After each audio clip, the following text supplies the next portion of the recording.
Determining the appropriate service size for commercial electrical test stations requires careful consideration of demand and diversity factors.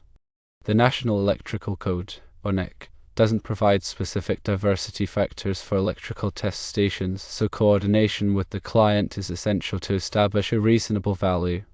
Typically, diversity factors are most applicable to the 20-amp 120-volt circuit, assuming that it's unlikely all receptacles will be in use simultaneously. A 50% demand factor, equivalent to a diversity factor of 2, might be appropriate for these circuits. This means you would only calculate 50% of the total connected load of the 20-amp 120-volt receptacles when determining the overall service size. For the 50-amp circuits, a more aggressive diversity factor can be considered, potentially even discounting them entirely. This is based on the assumption that it's highly improbable all 50-amp circuits will be used concurrently. The likelihood of simultaneous operation is key to justifying this approach. For the 380-volt and 480-volt circuits, the approach depends on their usage patterns. If these circuits are used in conjunction with other receptacles, such as the 120-volt or 208-volt outlets, they can be combined with those circuits for demand calculation purposes. This means you would consider the largest load of the combined circuits, rather than adding them together. If the 380-volt and 480-volt circuits are independent and can be used separately, they must be factored into the overall demand calculation. However, the probability of simultaneous use with other circuits should still be considered.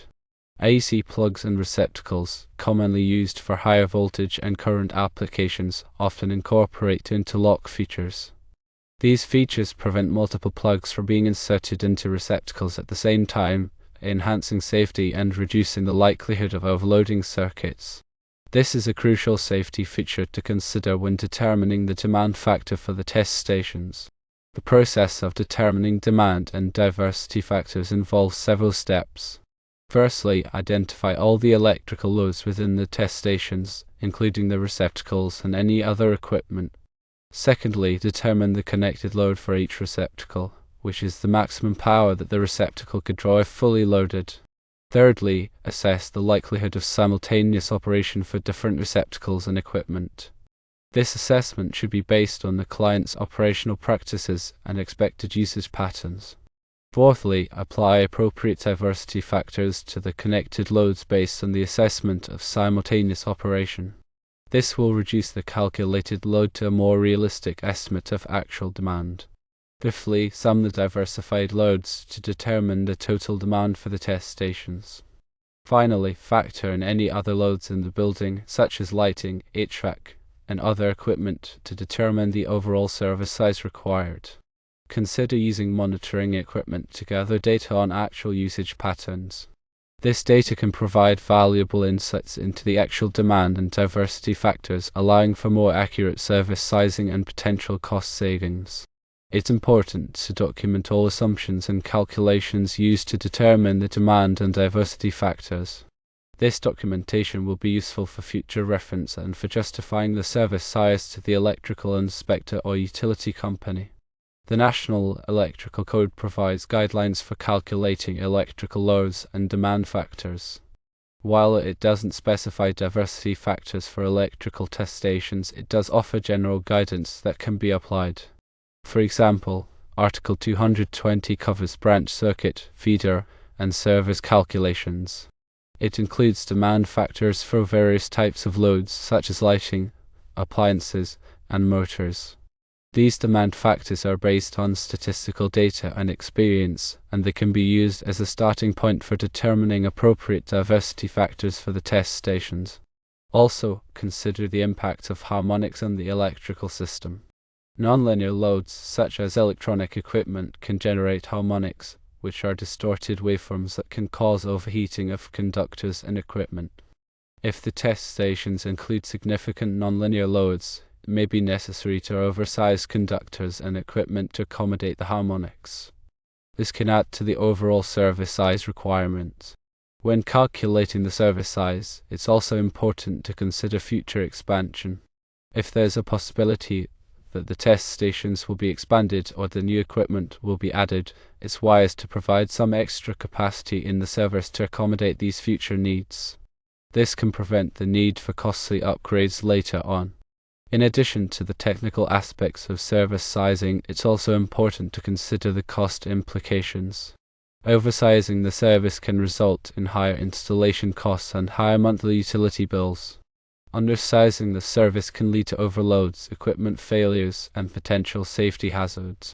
Therefore, it's essential to strike a balance between cost and performance when determining the appropriate service size. It's also worth considering energy-efficient technologies.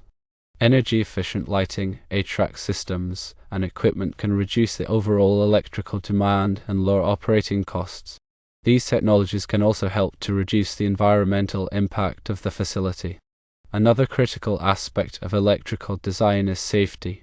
The electrical system must be designed and installed in accordance with all applicable codes and standards to ensure the safety of personnel and equipment. This includes providing adequate overcurrent protection, grounding, and bonding. Regular inspections and maintenance are also essential to ensure the continued safety of the electrical system.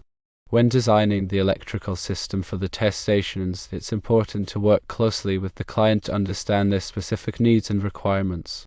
This includes understanding the types of tests that will be performed, the equipment that will be used, and the expected usage patterns.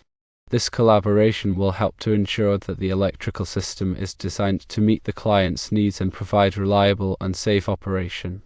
It's also important to consider the impact of the electrical system on other building systems, such as HVAC and lighting. These systems must be coordinated to ensure that they work together efficiently and effectively.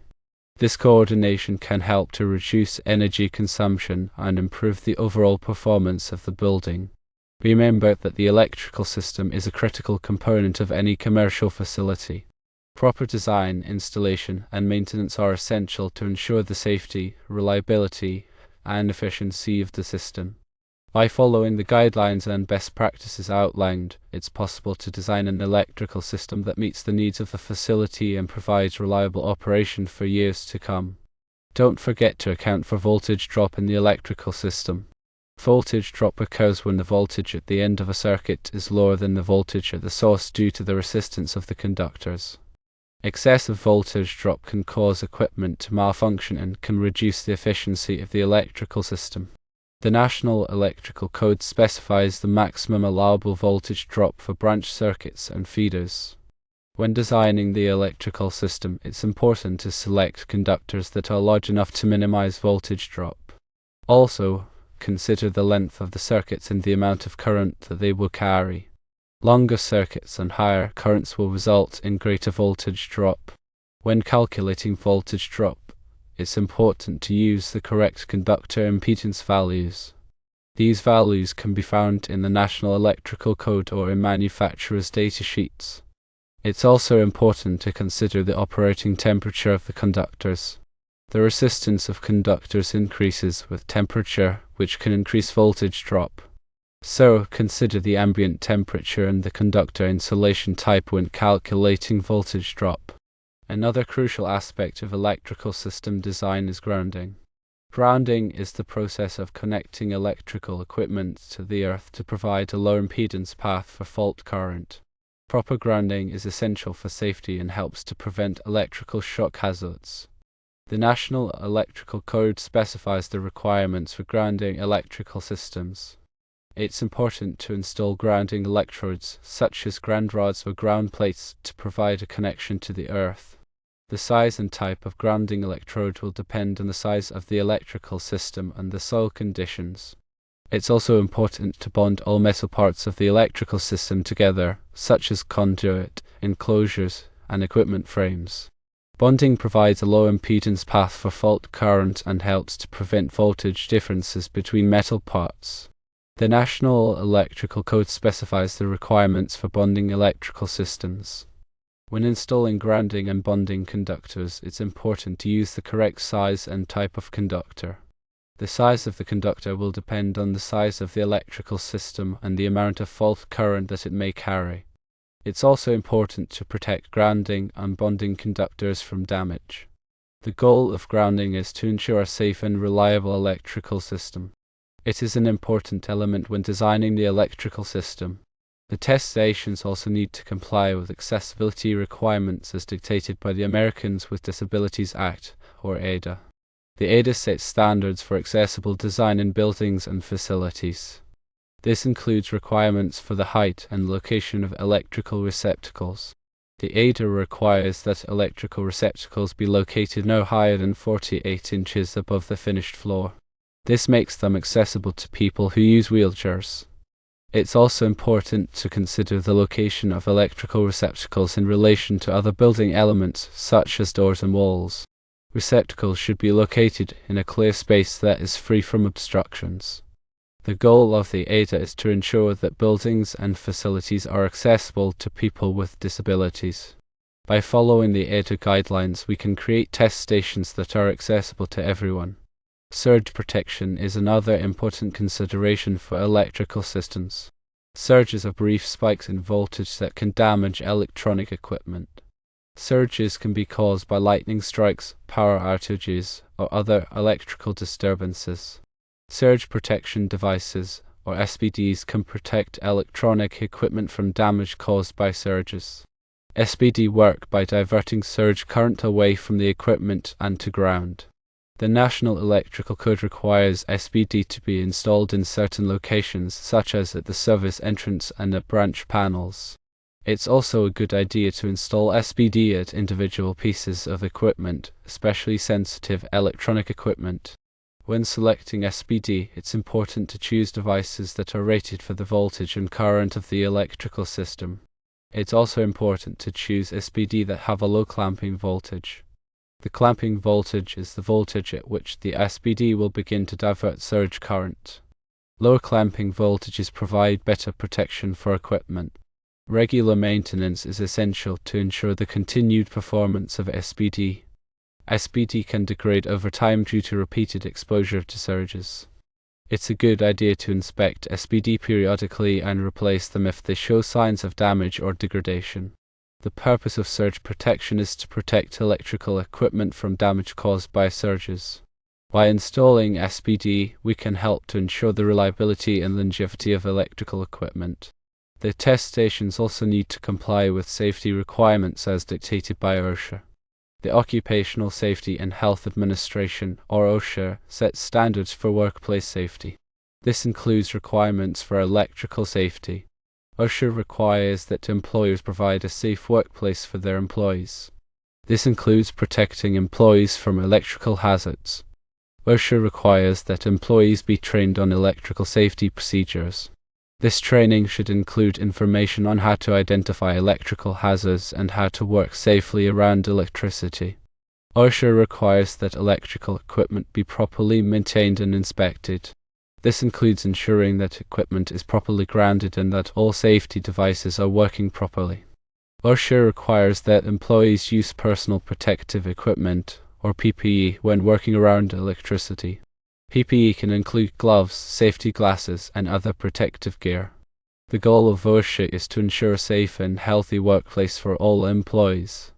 By following OSHA guidelines, we can create test stations that are safe for employees to work in.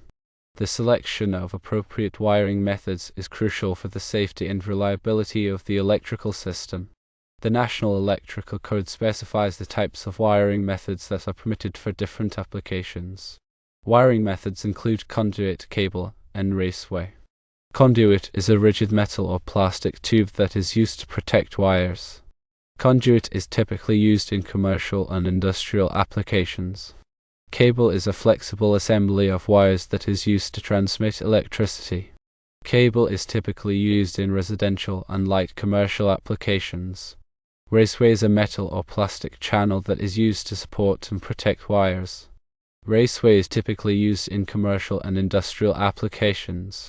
When selecting a wiring method, it's important to consider the environment in which the wiring will be installed.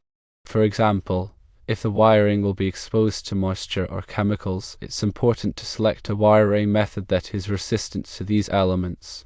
It's also important to consider the size and type of wires that will be used. The wiring method must be large enough to accommodate the wires and must be compatible with the type of wire insulation. The goal of wiring method selection is to ensure that the wiring is protected from damage and that it is installed in a safe and reliable manner. By selecting the appropriate wiring method, we can help to ensure the longevity and safety of the electrical system. In addition to the above considerations, it's also important to consult with a qualified electrical engineer or contractor when designing the electrical system for the test stations. An electrical engineer or contractor can provide valuable expertise and guidance on all aspects of electrical design, including load calculations, demand factors, diversity factors, wiring methods, grounding, surge protection, and safety. They can also help to ensure that the electrical system complies with all applicable codes and standards. Working with a qualified electrical engineer or contractor is a wise investment that can help to ensure the safety, reliability, and efficiency of the electrical system.